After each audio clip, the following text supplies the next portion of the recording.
हर इंसान में भगवान ने कोई न कोई गुण भरा है, पर हमें अपना गुण कभी नहीं दिखाई देता।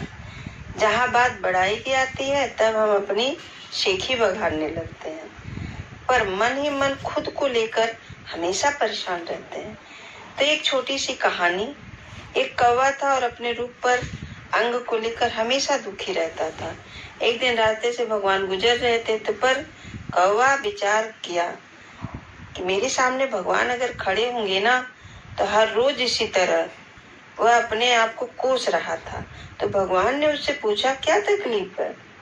कौवे ने कहने लगा, पता नहीं भगवान ने हम कौवों को क्यों काला बनाया।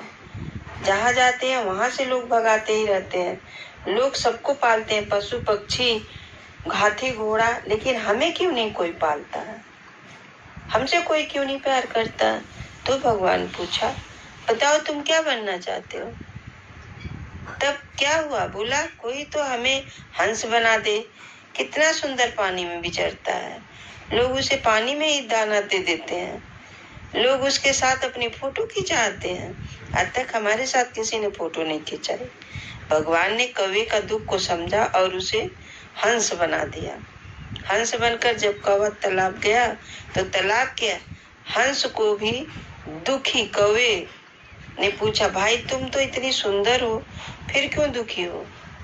इस बात पर हंस बोला, क्या खाक जिंदगी है हमारी, सब मौसम में गीले में ही पड़े रहते हैं।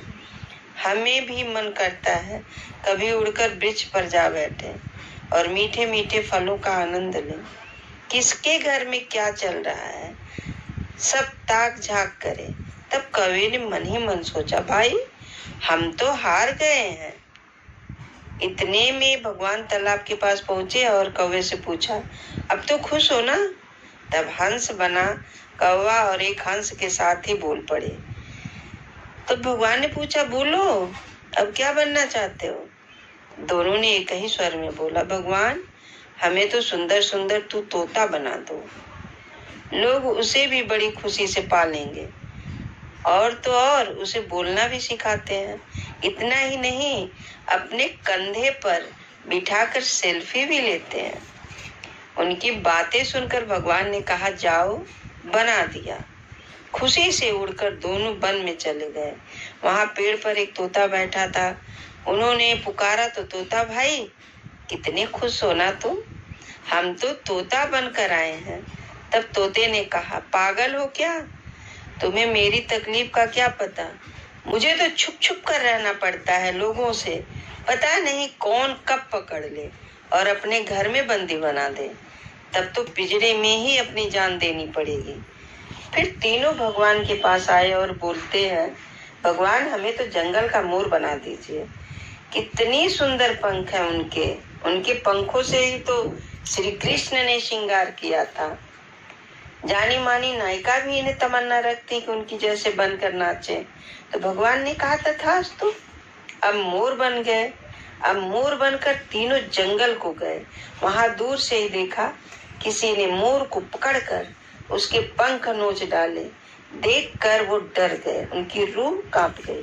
फिर दौड़े दौड़े भगवान के पास आए और बोले, भगवान हमसे बहुत बड़ी गलती हो गई, हम तो भाई जैसे थे वैसे ही बना दो। आपने हमें जो रूप दिया है ना, हमें मंजूर है। तब भगवान ने कहा हंसकर, सबके रूप को अलग अलग विशेषताएं हैं भाई, सबके अपने अपने गुण हैं। रूप से कभी कोई छोटा या बड़ा नहीं होता, सबके अपने अपने कर्म हैं। अच्छे कर्म वाला इंसान अच्छी जिंदगी जीता है और बुरे कर्म वाला इंसान भी जानवरों की तरह जिंदगी जीता है। अच्छे कर्म वाले पशु पक्षी जानवर भी सुखमय जीवन जीते हैं, और मनुष्य के घर जो पलते बढ़ते हैं ना, दुष्कर्म वाले पशु पक्षी जानवर से भी बुरी मौत मरते हैं। तो इसलिए जो आपको भगवान दिया है ना, उसमें खुश रहिए।